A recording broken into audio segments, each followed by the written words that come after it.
आप देख रहे हैं जय भारत टीवी।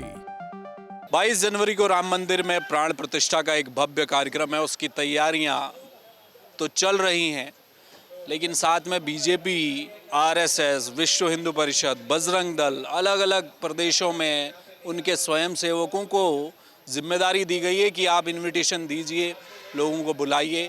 एक वृहद कार्यक्रम चल रहा है, लेकिन विपक्ष की चिंता इस बात को लेकर है कि 2024 में लोकसभा चुनाव है, क्या उससे पहले भारतीय जनता पार्टी राम मंदिर के मुद्दे को भुनाने जा रही है। क्योंकि जिस तरह से तमाम विपक्षी दल एक के बाद एक सवाल उठा रहे हैं, हम चर्चा को आगे बढ़ा रहे हैं। हमारे साथ सुजाता पॉल है, कांग्रेस की राष्ट्रीय प्रवक्ता हैं।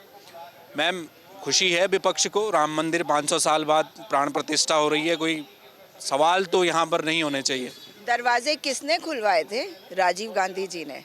इस बात को नहीं भूलना चाहिए। और राम भगवान जो है वो किसी की बपौती नहीं बन सकते। राम भगवान सबके हैं, आपके भी हैं, मेरे भी हैं, हम सबके हैं। इस देश के कण कण में है राम भगवान। तो उनके ऊपर अगर कोई अपना आधिपत्य जमाना चाहते हैं तो वो उनकी बहुत ही छोटी सोच है, उनकी मानसिकता दर्शाती है। मगर क्या करें, जो कर रहे हैं ये काम, उनका चाल चरित्र चेहरा ऐसा ही है। मगर इसके बावजूद भी लोग उनकी मंशा को पहचान रहे हैं। मैं ये मानती हूँ कि बहुत सारे लोग शायद इस बात को ना भी समझें, लेकिन अधिकांश लोग इस देश के समझदार हैं और इस बात को समझ रहे हैं। जनता जनार्दन कहते हैं हम, इसका मतलब है समझदार मानते हैं ना हम अपनी जनता को।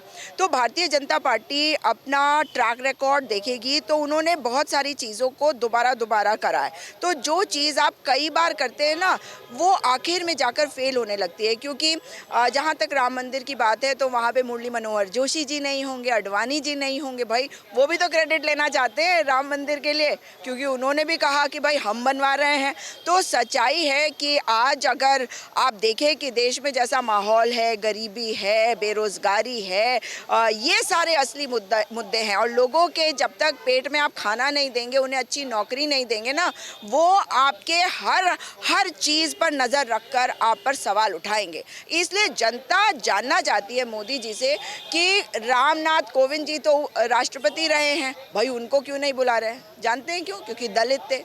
और आदिवासी राष्ट्रपति है, क्या वो जा रही हैं? तो ये सारे बहुत सारे मुद्दे हैं और भारतीय जनता पार्टी का जो चेहरा है वो मोदी जी दिखाएंगे भी, बताएंगे भी और लोग समझेंगे भी। इससे कोई फर्क नहीं पड़ता कि वो क्या करने की कोशिश करते हैं। हम जानते हैं वो भुनाने की कोशिश करेंगे। वो तो हर चीज़ के लिए, हर सपोजिंग आप देख लीजिए कि अगर संसद पे जो हमला हुआ उसमें कहीं कोई अनहोनी हो जाती तो मोदी जी तो रात को 8 बजे आ जाते कैमरे के ऊपर और बताते कि भाई देश सुरक्षित हाथों में। अब देश असुरक्षित हाथों में है तो वो टीवी पर नहीं आ पा रहे, किसी अखबार को वो अपना वक्तव्य दे रहे हैं, गृह मंत्री किसी टीवी चैनल के शो में जाके बातें कर रहे हैं। तो देश को सुरक्षित हाथों में रखने के लिए भगवान राम हम सबको आशीर्वाद देंगे और जनता अपनी नौकरी के लिए, अपने रोजगार के लिए, अपनी भूख के लिए, अपने आप को आत्मनिर्भर बनाने के लिए, आत्मसम्मान के साथ जीने के लिए, अपने अधिकार पाने के लिए एक साथ आएगी और मोदी सरकार जाएगी। मेरा एक सवाल है, समाजवादी पार्टी के प्रदेश अध्यक्ष हैं डॉक्टर एस.एन. सचान, उन्होंने भी एक बयान दिया है। पूर्व राज्यपाल सत्यपाल मलिक भी इस बात को कह चुके हैं, पहले उसी बयान को दोहराया उन्होंने कि राम मंदिर की प्राण प्रतिष्ठा होने जा रही है तो संभल के रहना, क्योंकि उसके आगे पीछे उन्होंने कहा कि सांप्रदायिक दंगे हो सकते हैं। डॉक्टर सचान ने तो यहाँ तक कहा कि वो जो अक्षत दिए जा रहे हैं पूजित अयोध्या से निमंत्रण कार्ड के साथ, वो एक मैसेज है। क्या कांग्रेस इससे इत्तेफाक रखती है? क्या ऐसा होने जा रहा है राम मंदिर की प्राण प्रतिष्ठा को लेकर? सुरक्षा व्यवस्था या कोई दंगे जैसी स्थिति आपको लगती है क्या? देखिए, कांग्रेस पार्टी का जहां तक सवाल है तो कांग्रेस पार्टी तो ये चाहती है कि देश में हमेशा एक सुरक्षा का माहौल बना रहे और देश की सरकार से यही उम्मीद करी जाती है। हम विपक्ष में हैं आज तो अपनी सरकार को आगाह करेंगे, लेकिन सतपाल मलिक जी की बात पर ज़रूर ये कहना चाहूँगी कि वो तो भारतीय जनता पार्टी के नेता थे।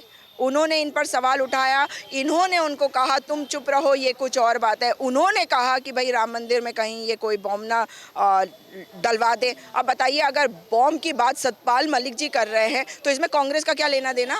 ये तो भारतीय जनता पार्टी के अंदर की बात है जो फूट फूट के बाहर निकल के आ रही है। जब अंदर विद्रोह होता है ना तो फूट जो होती है आपकी, वो फट के बाहर निकलती है और वही हो रहा है आज भाजपा के साथ।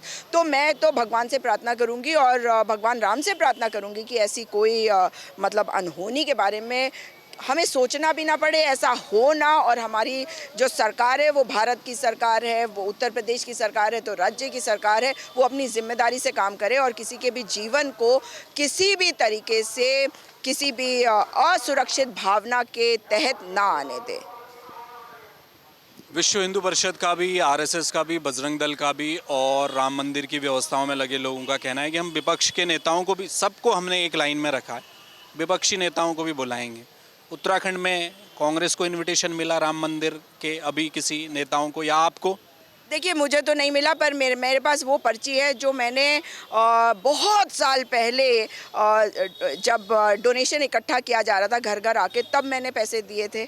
और वो एक्चुअली मेरी मदर ने दिए। मैं क्योंकि उस वक्त बहुत छोटी थी, लेकिन काम करना मैंने शुरू किया था, मैंने भी दिए थे। तो वो पर्ची हमारे पास आज भी रखी हुई है।